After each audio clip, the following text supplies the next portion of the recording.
A very good morning, good afternoon and good evening whenever you are watching me on your screen.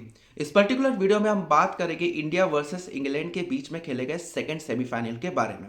अब basically जो first semifinal खेला गया था New Zealand and south Africa के बीच में, जहां पर न्यूजीलैंड वन साइडेड मैच जीतकर पहुंच जाता है फाइनल में। ऑन दी अदर हैंड जब बात करें सेकेंड सेमीफाइनल के बारे में, तो ये मैच वन साइडेड नहीं हुआ, ये काफ़ी इंटरेस्टिंग मैच हुआ।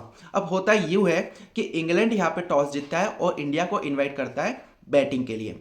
अब वानखेड़े की पिच ऐसी है कि यहाँ पर 200 प्लस 215 220 का एक पार स्कोर माना जाता है। और इम्पॉर्टेंट ये भी था कि अब जो वानखेड़े में यूज़ होने लगी है एक मशीन, जिसके कारण ड्यू फैक्टर का इतना इंपॉर्टेंट रोल नहीं रहता है।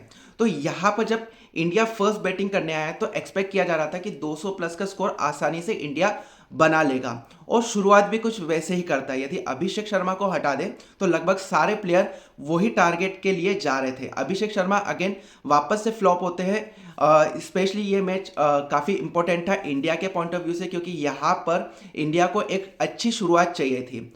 स्टार्ट जरूर उन्होंने कुछ बॉल डॉट खेली, वहाँ पे समझने की कोशिश की, बट अगेन वापस जब एक ओवर में रन आ चुके थे तो वापस सिक्स मारने के चक्कर में वो आउट हो जाते हैं। अब इसके बाद देखा जाए तो ईशान किशन आते हैं और दोनों ही संजू सैमसन एंड ईशान किशन काफ़ी अच्छे से पार्टनरशिप बिल्ड करते हैं, लगभग 12 का रन रेट मेंटेन करते हैं और दोनों ही साइड से काफ़ी ताबड़तोड़ बैटिंग स्टार्ट हो जाती है। जरूर संजू सैमसन का एक कैच छूटता है हैरी ब्रूक के द्वारा, बट संजू सैमसन उस कैच को अपॉर्चुनिटी में बदलते हैं और 89 रन की एक शानदार पारी खेल जाते हैं। अब जब इनकी पार्टनरशिप चल रही थी तो ईशान किशन ने काफ़ी अच्छा रोल निभाया, काफ़ी तेज इनिंग खेली, 39 रन बना के वह आउट हो जाते हैं।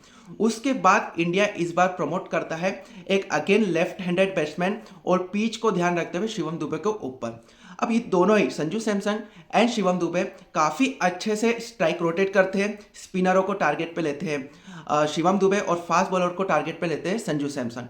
एक अच्छी इनिंग यहाँ पर इंडिया बिल्ड करता है, फर्स्ट 100 रन भी काफ़ी जल्दी बना लेता है और यहाँ पे 43 रन शिवम दुबे बनाते हैं। ऑन दी अदर हैंड जब 89 रन बनाकर संजू सैमसन आउट हो जाते हैं तो सूर्य कुमार यादव उतरते हैं, बट अगेन वो भी ज़्यादा रन नहीं बना पाते हैं, 10 प्लस के स्कोर पे वो आउट हो जाते हैं। बट उसके बाद आते हैं हार्दिक पांड्या शिवम दुबे अगेन जो मोमेंटम मिला था उसे कैरी फॉरवर्ड करते हैं।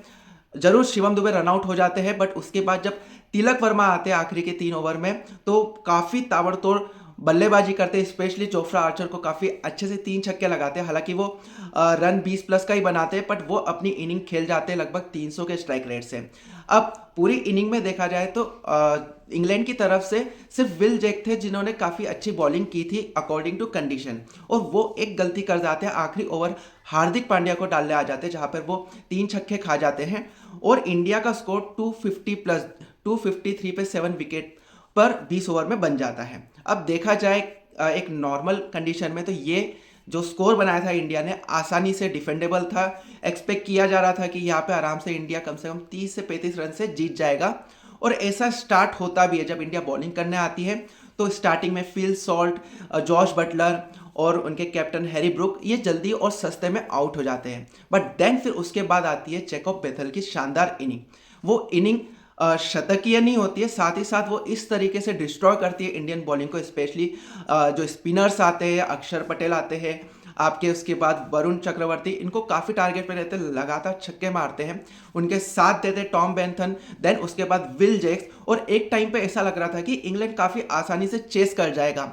लगभग 15 ओवर तक यदि देखा जाए तो दोनों ही टीम की जो मैच प्रोग्रेस थी ऑलमोस्ट इक्वल चल रही थी, बट देन आते 3 ओवर 2 बुमराह के और एक हार्दिक पांड्या का जो क्रूशल मोमेंट पे आते हैं जहाँ पे सिर्फ 5 से 6 रन या 8 रन ऐसे ही जाते हैं। और ये मैच आखिरी ओवर में जब सेकेंड लास्ट ओवर होता है हार्दिक पांड्या का, जहाँ पे एक छक्के के बाद विकेट गिर जाता है सैम करन का, वहाँ से इंडिया की तरफ मुड़ जाता है। आखिरी ओवर में लगभग 30 रन चाहिए था जो आसानी से डिफेंडेबल था। यहाँ पे इंपॉर्टेंट ये भी रहेगा कि सूर्य कुमार यादव ने एक ओवर रोक के रखा, कोशिश किया कि पहले इंग्लैंड को प्रेशर में डाले, क्योंकि एक ओवर अक्षर पटेल का पड़ा हुआ था और क्योंकि जो हमारे फास्ट बॉलर थे उन्होंने काफ़ी अच्छे से यहाँ पे बॉलिंग करके प्रेशर डाल दिया था इंग्लैंड के ऊपर, तो ईजी हो गया था कि आखिरी ओवर इधर अक्षर पटेल या शिवम दुबे दोनों ही करते, वहाँ पे मैच आसानी से इंडिया के फेवर में चले जाता और यही हुआ।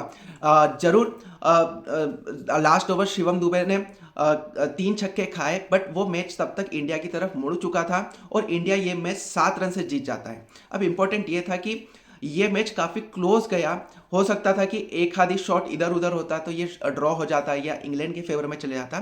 तो इंपॉर्टेंट ये रहेगा कि जब इंडिया फाइनल में अब न्यूजीलैंड को खेलेगा, और न्यूजीलैंड काफ़ी अच्छी टीम है, काफ़ी अच्छे से रीड करके आती है, उनके पास भी प्रॉपर स्पिनर्स है, फास्ट बॉलर है और उनकी बैटिंग लाइनअप भी काफ़ी अच्छी है। तो इंडिया के लिए इंपॉर्टेंट रहेगा कि जो अभिषेक शर्मा अभी तक नहीं चले वो फाइनल में चले, क्योंकि अभिषेक शर्मा का जो लास्ट पास टूर्नामेंट भी देखा जाए तो उन्होंने काफ़ी अच्छी बैटिंग की है, बट वो कहीं ना कहीं बायलेटरल सीरीज थी और वहाँ पे रन बनाए थे।